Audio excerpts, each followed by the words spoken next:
வாசல் நேயர்களுக்கு அனைவருக்கும் வணக்கம். நான் உங்கள் குட்டி தலைவன். இன்னைக்கு நான் டாஸ்மாக் பற்றி பேச போறேன். என்னடா இந்த வயசுல டாஸ்மாக் பற்றி உனக்கென்ன கவலை அப்படின்னு நீங்க கேட்கலாம். ஆனா தமிழ்நாட்டுல எத்தனையோ குடும்பங்கள் சீரழிந்து ரத்த கண்ணீர் வடிக்கிறாங்க. நான் சின்ன பையன்தான், ஆனா பெரிய உண்மையை சொல்ல போறேன். பல வீடுகளில் கணவன் தினமும் குடிச்சிட்டு வீட்டுக்கு வருவாரு.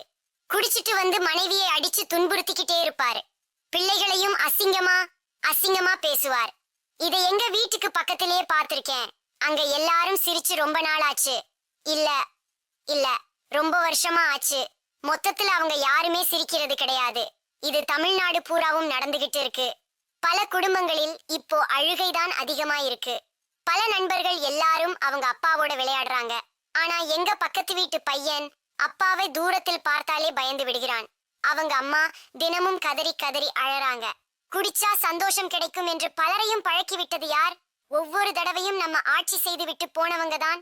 ஆனால் அரசாங்கம் தீபாவளி டாஸ்மாக் வருமானம் 400 கோடி, பொங்கல் வருமானம் 600 கோடி அப்படின்னு வெக்கமில்லாம பெருமையா பீத்திக்கிறாங்க. இந்த வருமானம் பல்லாயிரக்கணக்கான குடும்பங்களில் தீபாவளி கனவுகளை, பொங்கல் கொண்டாட்டத்தை பொசுக்கி விடுகிறது. எந்த அரசாவது இந்த தொழிற்சாலைகளில் இருந்து 2000 கோடி வருமானம் வந்தது, அந்த தொழிற்சாலையில் இருந்து 3000 கோடி வந்தது அப்படின்னு சொல்லி இருக்காங்களா? 10 லட்சம் இளைஞர்களுக்கு வேலை வாய்ப்பு வாங்கி கொடுத்து இருக்கிறோம் அப்படின்னு சொல்லி இருக்காங்களா? இந்தியா இன்னும் 10 ஆண்டுகளில் வல்லரசு ஆகிவிடும் அப்படின்னு எங்க தாத்தா சின்ன குழந்தையா இருக்கும் போதே சொல்லிக்கிட்டு வர்றாங்க.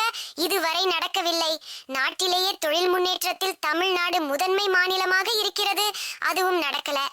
என்னுடைய ஒரே ஒரு வேண்டுகோள், தமிழ்நாட்டின் மாணவர்களின், இளைஞர்களின் எதிர்காலத்தை கருத்தில் கொண்டு அரசு டாஸ்மாக் கடைகளை மூடும் விஷயத்தில் ஒரு நல்ல முடிவு எடுக்க வேண்டும். யார் ஆட்சி செய்தாலும் தமிழ்நாட்டின் எதிர்காலம் அரசியல்வாதிகள் கைகளிலும் ஆட்சியாளர்கள் கைகளிலும் தான் இருக்கிறது. உங்களுக்கு நாட்டை பற்றி கவலை இல்லை. நெசவாளர்கள், விவசாயிகள், மாணவர்கள், இளைஞர்கள், பெண்கள் என்று யாரை பற்றியும் கவலை இல்லை. எதை பற்றியும் கவலை கொள்ளாமல் உங்கள் வாரிசுகளுக்கு கோடி கோடியாய் சொத்துக்களை சேர்ப்பதிலும் கொள்ளையடிப்பதிலுமே குறியாய் இருக்கும் உங்களுக்கு இந்த குட்டி ஒன்றை சொல்லிக்கொள்ள ஆசைப்படுகிறேன்.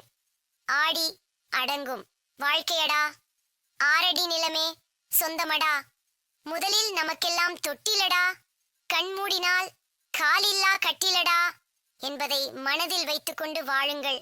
இன்னும் நாம நிறைய விஷயங்களை பற்றி பேச போகிறோம். பிடிச்சிருந்தா லைக் பண்ணுங்க, ஷேர் பண்ணுங்க, உங்கள் கமெண்ட்களை இந்த வீடியோவில் பதிவு பண்ணுங்க, பெல் பட்டனை கிளிக் பண்ணுங்க. தொடர்ந்து இணைந்திருங்கள். நன்றி, வணக்கம்.